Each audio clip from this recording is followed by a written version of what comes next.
তখন আমার বাবা বলেছিল যে যাও, এই চাকরিটা থেকেই শুরু করো তোমার জীবন।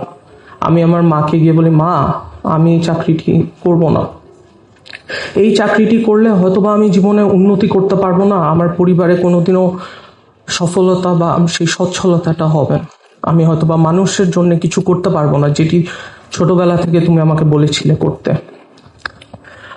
আমার দাদা প্রচন্ড রেগে গিয়েছিলেন, বলেছিলেন যে যাও, তুমি আমার সাথে কথা বলবে না, তুমি আমার ছেলে না।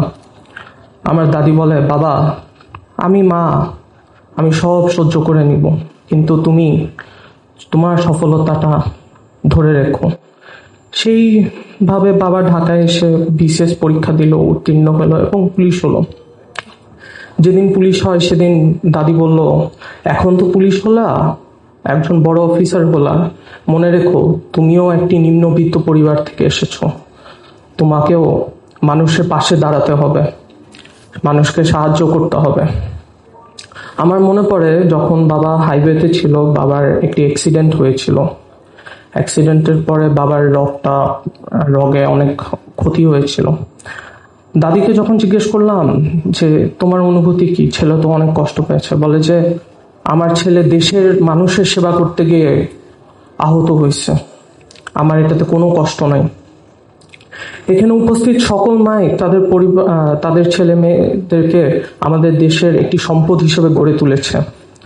আমাদের সকল মা তাদের কষ্ট সহ্য করে নিয়েছে আমাদের দেশকে এত বড় সম্পদ দেওয়ার জন্য, এত ভালো ভালো মানুষ দেওয়ার জন্য।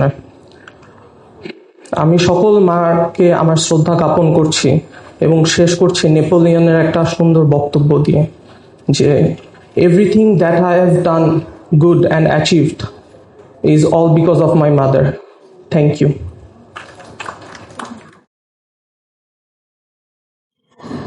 ধন্যবাদ দিয়েছি জনাব মোহাম্মদ শফিকুল ইসলামের সন্তানকে তার পক্ষ হয়ে সুন্দর বক্তব্য প্রদান করার জন্য। এবার আমন্ত্রণ জানাবো গৌরবিনী মা জনাবা সেলিমা হকের সন্তান, ঢাকা বিশ্ববিদ্যালয়ের উইমেন অ্যান্ড জেন্ডার স্টাডিজ বিভাগের অধ্যাপক ডক্টর তানিয়া হক, যিনি এই মুহূর্তে উপস্থিত হতে পারেননি, তার পক্ষ থেকে বক্তব্য